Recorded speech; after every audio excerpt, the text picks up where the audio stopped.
तो आदाब, नमस्कार, गुड इवनिंग, सत श्री अकाल। एक बार फिर आप तमाम लोगों का स्वागत है। तो पूरी फैमिली अच्छी होगी, अपना ख्याल रख रही होगी। किडनैपिंग एक ऐसा क्राइम है जिसके बारे में मैं हमेशा बार बार कहता हूं, जितने भी एक्सपर्ट्स होंगे या पुलिस वाले या बाकी, आप उनसे भी पूछिएगा तो वो यही कहेंगे, सबसे मुश्किल काम होता है जिसका किडनैप हुआ है उसको जिंदा लाना। अगर वक्त बीतता गया तो समझ लीजिए उसके जिंदा वापसी की गारंटी कम होती जा रही है। और किडनैपिंग एक ऐसा क्राइम है जिसमें सबसे ज्यादा पुलिस को सेंसिटिव होना पड़ता है, सबसे ज्यादा छुप कर काम करना पड़ता है। इसलिए कि अगर किडनैपर्स को जरा सा भी एहसास हो गया कि मामला पुलिस तक पहुंच गया है तो फिर वो घबरा जाते हैं, डर जाते हैं। उन्हें लगता है कि फिर किडनैपर, चूंकि जिसको किडनैप करते वो इंसान है, तो अब उसको पूरी आबादी के बीच में या कहीं सन्नाटे में कब तक छुपा कर रखें। तो जैसे ही उन्हें एहसास होता है किडनैपर को कि बात पुलिस तक पहुंच गई है, वो पकड़े जाएंगे, तो सबसे पहला काम वो यही करते हैं कि जिसको उन्होंने किडनैप किया उसे मार डालते हैं। तो कई बार ऐसा होता है किडनैपिंग के केस में पुलिस खुद कहती है, मीडिया से भी कहती है कि प्लीज आप किडनैपिंग के केस को कवर कम कीजिए। और सच मानिए तो वाकई ऐसे ही होना चाहिए। जब भी किडनैपिंग का कोई केस हो उसको मीडिया में कवरेज नहीं मिलनी चाहिए, क्योंकि किडनैपर अखबार और टीवी के जरिए फैमिली वाले क्या कह रहे हैं, पुलिस क्या कार्रवाई करने जा रही है, पुलिस को कोई क्लू मिला है कि नहीं, सब पे नजर रखते हैं और उसी हिसाब से फिर वो अपना एक्शन प्लान तैयार करते हैं। तो इसीलिए किडनैपिंग का जो केस होता है ये बड़ा पेचीदा होता है।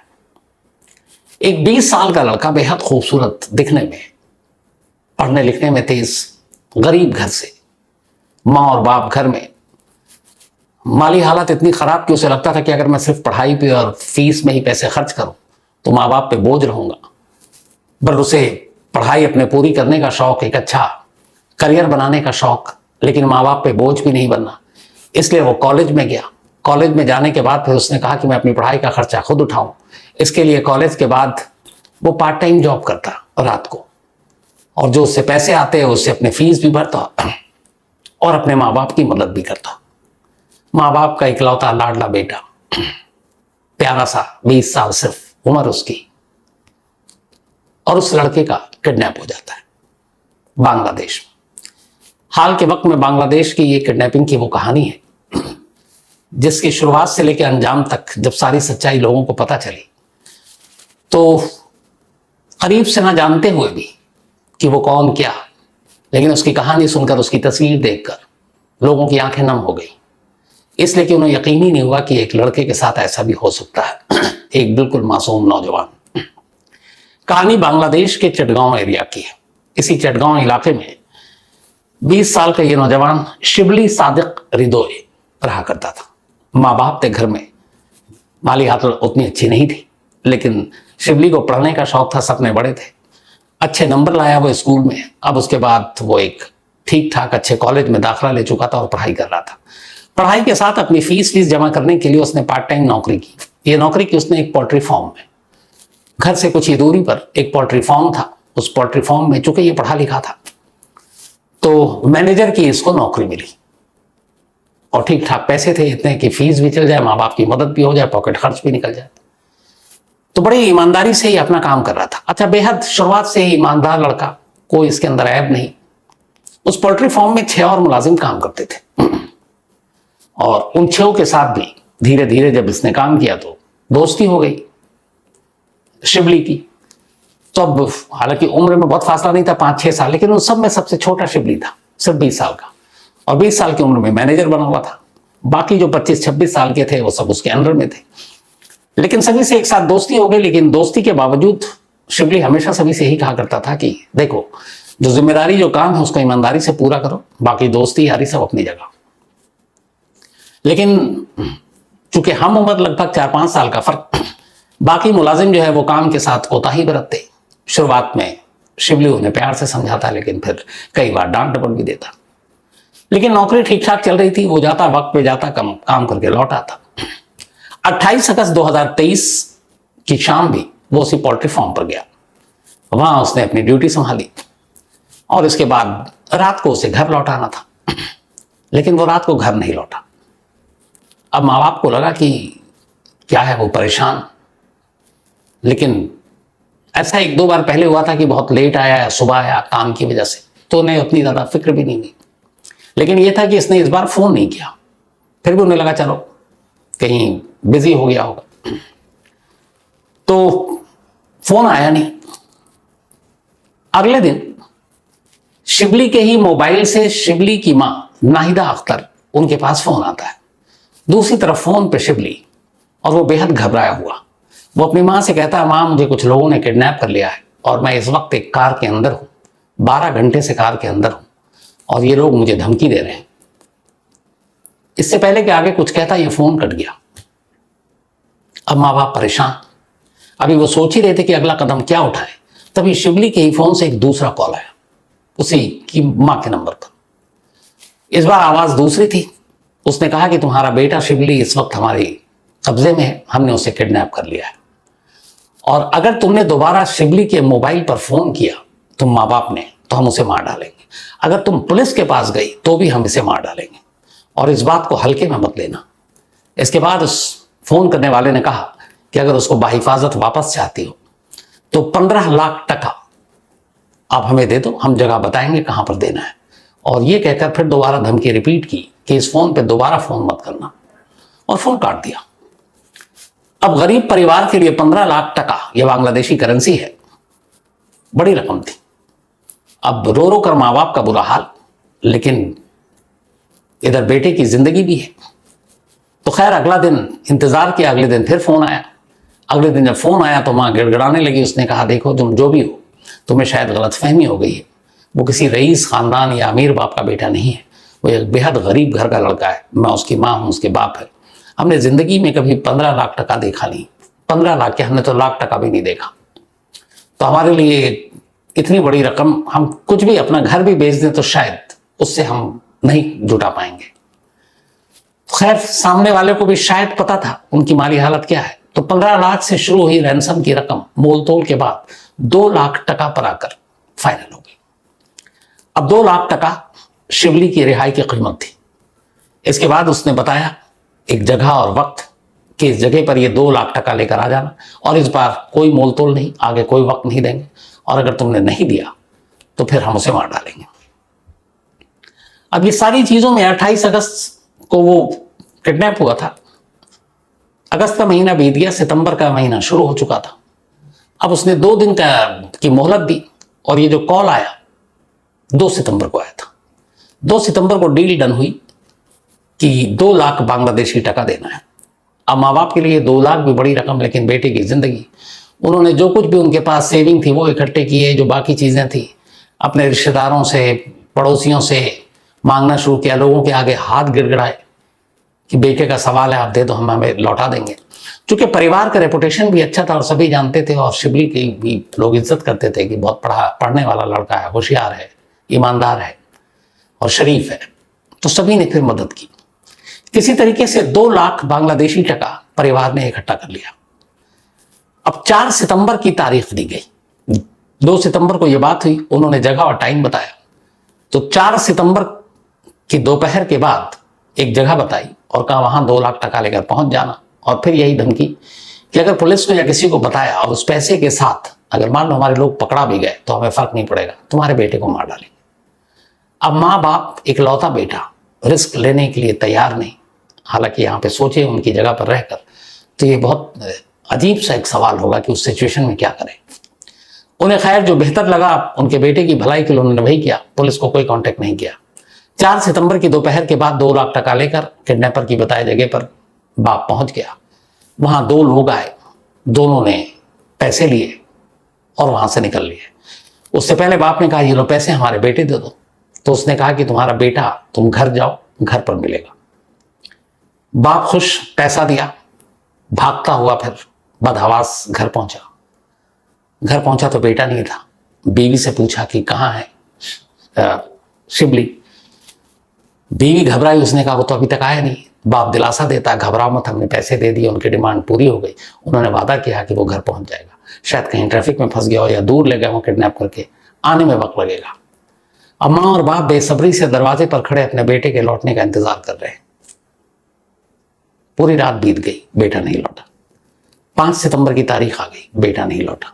6 सितंबर आ गई, बेटा नहीं लौटा। अब 7 सितंबर की तारीख आ गई। पैसे दिए हुए अब तीसरा दिन था। 4 सितंबर को पैसे दिए थे, किडनैपर ने वादा किया था। अब वो शिबली के मोबाइल पर फोन कर रहे हैं तो वो फोन भी बंद है। अब माँ बाप परेशान, इधर पैसे दिए, तीसरा दिन है, बेटा लौटा नहीं। फिर उन्होंने अपने कुछ रिश्तेदारों से बात की। वक्त चूंकि बहुत हो चुका था, 28 अगस्त को किडनैप हुआ, 7 सितंबर की तारीख आ गई, लगभग 10 दिन हो चुके थे। तब रिश्तेदारों ने समझाया। इसके बाद माँ बाप लोकल पुलिस स्टेशन में पहुंचते हैं, वहां जाकर पूरी कहानी सुनाते हैं। पुलिस वाला पहले तो सुनकर गुस्सा भी होता है, कहता है कि जब ये हुआ, जिस दिन पहली बार उसका कॉल आया था, आपको उसी दिन पुलिस को बताना चाहिए था, हमसे जो हो सकता हम करते।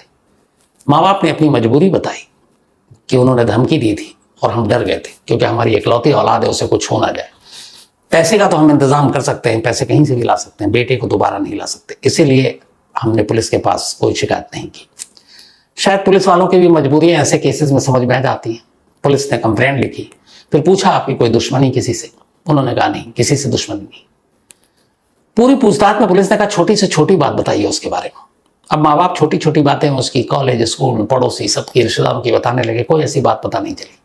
तभी माँ को एक बात याद आई। नाहिदा अख्तर, माँ का नाम है शिबली के। उसने कहा कि माँ ने कहा कि करीब 2 महीने पहले मुझे शिबली एक दिन घर पे बता रहा था कि पोल्ट्री फार्म में जहाँ वो काम करता है, वहाँ उसके कुछ जो बाकी मुलाजिम हैं उनसे कुछ झगड़ा हुआ था। लेकिन फिर उसके 1-2 दिन बाद उसने मिला और मैंने पूछा भी कि झगड़ा वगड़ा तो ये करता नहीं, अच्छी बात नहीं है। तो 2 दिन बाद उसने हंसकर कहा था नहीं माँ, वो सब हमारे साथ किया, सब समझौता हो गया, वो थोड़ी सी देर की झगड़े की बात थी, अब कोई ऐसा इशू नहीं। लेकिन पुलिस के लिए बड़ी बात थी। पुलिस को जैसे ही पता चला, पुलिस अब पोल्ट्री फार्म पहुंची। पोल्ट्री फार्म पहुंची तो वहां पे पोल्ट्री फार्म के ओनर को बुलाया गया, पूछा गया। उन्होंने कहा 6 महीने पहले झगड़ा हुआ था और फिर मैंने सब सेटल करा दिया था, उसके बाद ऐसा कोई इशू नहीं था। 6 के 6 मुलाजिम से पूछा तो उन्होंने भी कहा हमारा झगड़ा हुआ, लेकिन फिर हम सब दोस्ती हो गई थी, और ये 2 महीने पहले की बात है, यानी कि जून में हुआ था ये झगड़ा। पुलिस ने अपनी तरफ से और तफ्तीश शुरू की, लेकिन ऐसा एक भी दुश्मन शिबली का पुलिस को नहीं मिला। फिर पुलिस को यह भी था कि जिसने किडनैप किया, आमतौर पर किडनैपिंग का केस उन्हीं लोगों से रिलेट किया जाता है जहां जिसके पास पैसे हो रैंसम देने के लिए। ये तो बेचारा गरीब परिवार है, ये पैसे कहां से दे? 2 लाख टका भी इन्होंने इधर उधर से उधार लेकर हाथ फैलाकर इकट्ठा किए। तो पुलिस को लगा हो ना ये कोई दुश्मनी की बात है। और सारी इन्वेस्टिगेशन के बाद आखिर में पुलिस पता नहीं क्यों घूम फिर कर आ रही है कि ये जो पोल्ट्री फार्म के लड़कों से लड़ाई हुई थी 2 महीने पहले, शायद यही वजह उसकी किडनैपिंग की है। पुलिस ने अब दोबारा 6 के 6 अलग अलग लड़कों से बुलाकर पूछताछ की। फिर वो लगातार मना करते रहे। लेकिन फिर उन 6 लड़कों में से 1-2 को पुलिस को शुरुआत में ही पता चल जाता कौन कमजोर है, कौन थोड़ा सा पिटाई से डरता है, कौन डांट से डर जाएगा, कौन धमकी से डरेगा। तो 1-2 लड़कों को पुलिस ने फिर पकड़ा और उससे पूछा, वो टूट गए। फिर उन्होंने पूरी सच्चाई बताई। उन्होंने बताया कि हमारे इन 6 लड़कों में एक मेन लड़का था जिससे जून में लड़ाई हुई थी, और उसके बाद सब ठीक हो गया था। लेकिन वो नहीं बोला। उसकी उम्र करीब 25-26 साल थी। एक तो उसको ये दुश्मनी थी कि हम सब 25-26 साल के, 20 साल का लड़का यहाँ पे मैनेजर बनकर आया, हम पे धौंस जमाता है और हमारा बॉस बना हुआ एक तरह से। तो एक दिल में उसकी ये बात थी। फिर ये बहुत ईमानदारी से अपना काम करता था और चाहता था सारे मुलाजिम भी ईमानदारी से अपनी ड्यूटी बजाए। लेकिन बाकी ये जो थे, इनमें से खासतौर पर 2-3 लड़के, वो काम कम करते थे, गप्पे ज्यादा मारते थे, और शिबली को ये बात पसंद नहीं थी, तो अब उसको टोकने लगा था। तो ये टोका टोकी, उम्र में छोटा होकर बॉस बनना, ये सारी चीजें पसंद नहीं आई। और इसी के बाद 28 अगस्त की रात को जब शिबली वहां आया तो इन लोगों ने किडनैपिंग का प्लान बनाया। प्लान ये था कि उसे मारेंगे, पीटेंगे, घर वालों से कुछ पैसे लेंगे और फिर उसे छोड़ देंगे।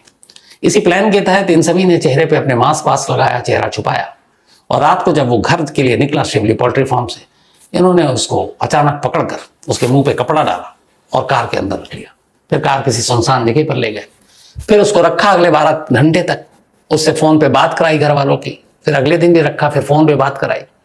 फिर 2 लाख रुपए में जब बात डील डन हो गई, अब इधर इन्हें यह भी था कि क्या पता माँ बाप पुलिस वाले के पास चले जाए। इसी दौरान में 1-2 जो किडनैपर थे, उसकी लापरवाही से उनका चेहरा सामने खुल गया और शिबली ने उनका चेहरा देख लिया। अब जब देख लिया तो उन्हें लगा कि शिबली तो हमें पहचान गया, तो अगर हम इसको किडनैप करने के बाद पैसे लेकर छोड़ देते हैं तो ये तो पुलिस में चला जाएगा, शिकायत कर देगा।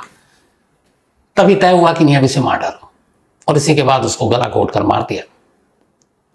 जब ये खुलासा हुआ तो सबके बयान लिए गए। फिर उन्होंने पूछा लाश कहाँ है, तो उसने बताया कि लाश जो है वो वहीं चिटगांव में एक रोजान जगह है, हिली एरिया है, पहाड़ी है। उसने कहा वहीं हमने खाई में फेंक दी। 7 सितंबर से पुलिस इस मामले की जांच कर रही थी। 11 सितंबर को यह केस खुला। पुलिस की टीम आरोपियों को लेकर उस खाई के पास गई। वहां खाई में एक कंकाल मिला, चेहरे पर कुछ पैंट और शर्ट चिपके हुए थे, कटे फटे। उन पैंट शर्ट से ही शिवली के माँ बाप ने पहचान की कि उनका बेटा शिवली है। अब पुलिस ने गिरफ्तार कर लिया, लेकिन जब गिरफ्तार किया तो एक और सनसनीखेज खुलासा हुआ। पता चला कि जो इसमें मेन एक्यूज था, जिससे दुश्मनी हुई थी, जो 26 साल का था, वो जो है हमेशा ये चाहता था कि ये मेरा बॉस ना हो, और जब झगड़ा हुआ काम में टोका करता था। तो फिर उसे लगा कि उसका नाम था उमोंग चिंग वर्मा, ये सबसे बड़ा था, मेन अक्यूज यही उमोंग चिंग। तो खुलासा ये हुआ कि जब उसका कत्ल कर दिया गया, कत्ल करने के बाद उमोंग चिंग ने उसकी बॉडी के कुछ पार्ट्स के टुकड़े किए और उन्हें बाकायदा कुकर में पकाया और खा गया, और फिर बाकी लाश के टुकड़े को ले जाकर उसने खाई में फेंक दिया। अब जब ये बात पता चली तो बांग्लादेश के न्यूज़पेपर ने यह खबर छाप दी। 11 सितंबर को यह कंकाल मिला, और इस दौरान में ये उसकी पूछताछ से यह खुलासा हो गया कि उसने न सिर्फ शिवली को मारा, बल्कि उसके बॉडी के कुछ पार्ट्स को उसने पकाकर खाया। ये बात अखबार के जरिए लोगों तक पहुंची। जब लोगों तक पहुंची तो लोगों का गुस्सा 7वें आसमान पर। अब इन सभी को गिरफ्तार कर लिया गया था, पुलिस की कस्टडी में थे। 11 सितंबर जिस दिन लाश मिली, उसी दिन शाम को ये बात पूरे इलाके में फैल चुकी थी। इलाके के लोगों में जबरदस्त गुस्सा था। पुलिस की कस्टडी से उमोंग चिंग को गुस्साई भीड़ ने छुड़ाया और अपने कब्जे में लिया, और कब्जे में लेने के बाद भीड़ उस पर टूट पड़ी। कई पुलिस वाले जख्मी हुए, पुलिस वालों की गाड़ियां जलाई, लेकिन उनके ज़हन में यही था कि कैसे ये शख्स इस तरह से कत्ल करने के बाद और किसी इंसान को खा सकता है। इस बात का गुस्सा था, और भीड़ ने ऐसी पिटाई की कि उमोंग चिंग की मौके पर ही मौत हो गई। बड़े मुश्किल से बाद में पुलिस को आंसू गैस के गोले छोड़ने पड़े, लाठीचार्ज करना पड़ा, भीड़ को तितर बितर करनी पड़ी, और बाकी जो 5 थे उनको किसी तरह से उस भीड़ से निकाल कर अलग ले गए, वरना निशाने पे वो 6 के 6 लोग थे। बाद में उन 5 को सख्त सुरक्षा में फिर जेल में रखा गया ताकि भीड़ से दूर रखें। तो एक की मौत हो गई, बाकी इस वक्त जेल में है, और शिवली के घर पर माँ बाप पर एक गम का ऐसा पहाड़ टूटा है जो शायद वो जब तक जिंदा रहेंगे इससे उभर नहीं पाएंगे। तो मैंने शुरू में इसीलिए कहा था आपको कि जो किडनैपिंग के केस होते हैं उसमें जैसे जैसे वक्त बीतता है उसमें जिंदा वापसी की गुंजाइश, उम्मीद बड़ी कम होती है।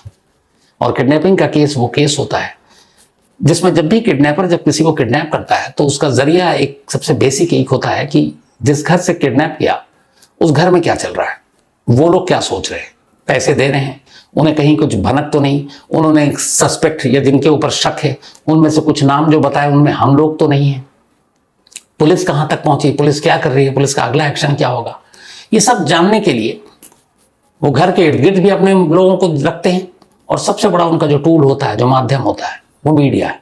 तो मीडिया के थ्रू भी, चाहे वो न्यूज़पेपर हो या फिर न्यूज़ चैनल हो, उसके थ्रू भी पुलिस और फैमिली के हर एक्शन पर नजर रखते हैं और उसी हिसाब से फिर अपना कदम उठाते हैं। तो इसीलिए मैं बार बार कहता हूँ किडनैपिंग का केस बड़ा अजीब सा केस होता है जिसमें बहुत ही एहतियात बरतने की जरूरत होती है। तो ये थी आज की कहानी।